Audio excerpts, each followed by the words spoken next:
29 मे आणि आज भिंगून पेरणीचं काम चाललंय। इकडे पाठीमागे दिसतंय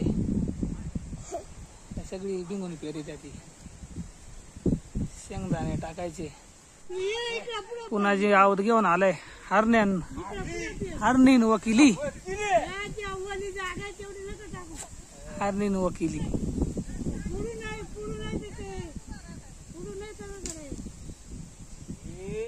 तसं या वर्षी भुईमुगाची पेरणी खूप लवकर सुरू झालेली, कारण या वर्षी पाऊस खूप लवकर पडलेले, त्यामुळे 31 मे रोजीच भुईमुगाची पेरणी या ठिकाणी सुरू झालेली आहे। आपण पेरणी करतो।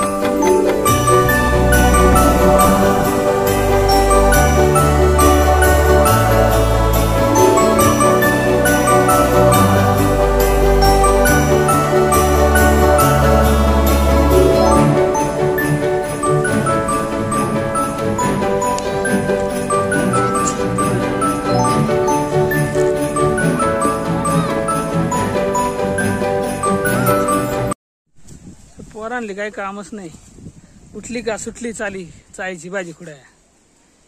हे एक बाळ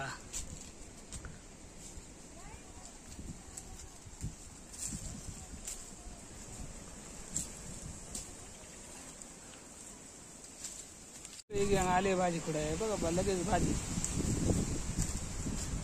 2 मिनिटात लगेच एवढी भाजी। ती किती मग एवढी भाजी आहे, ती किती आहे दाखव बाळा।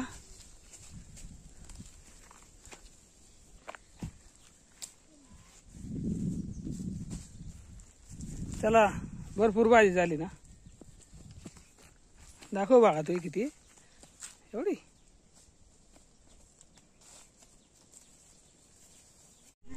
या अर्ध्या पोंडीत भुईमुग पेरायचे, खाली पेरले 1 पोंडी, इथं अर्धी पोंडी।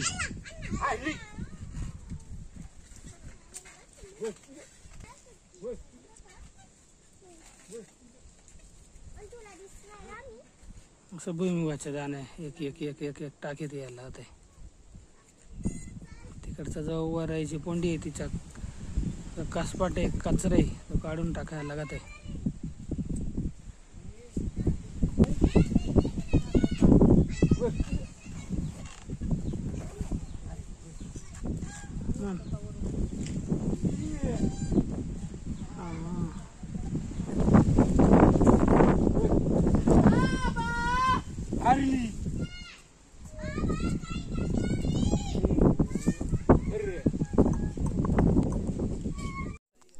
हा चायचा कंद आहे आणि तो सोलून खायचा आहे आता आपल्याला।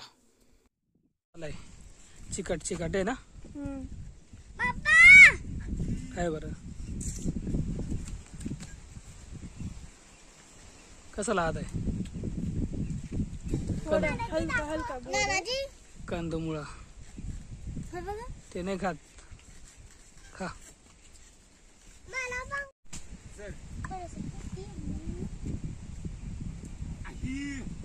खाय खाय वाले खाय। कसं आहे ग बाळा, कसं आहे? गोड आहे का कसं आहे? आधी लोक अशीच खायची कंदमुळा करून। पेरून झालं आता फळी घाली त्यात, भुईमुग पेरून झाले त्याच्यावर फळी घालायला येते म्हणजे।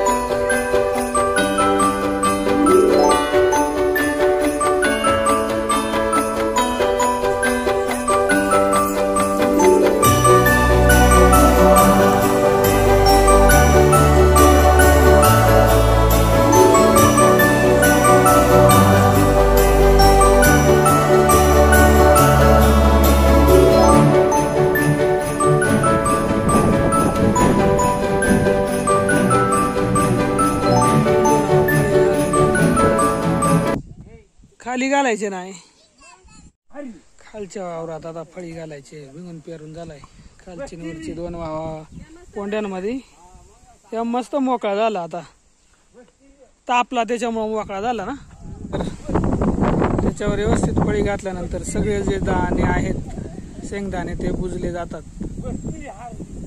अशा पद्धतीने भुईमुग पेरायचं काम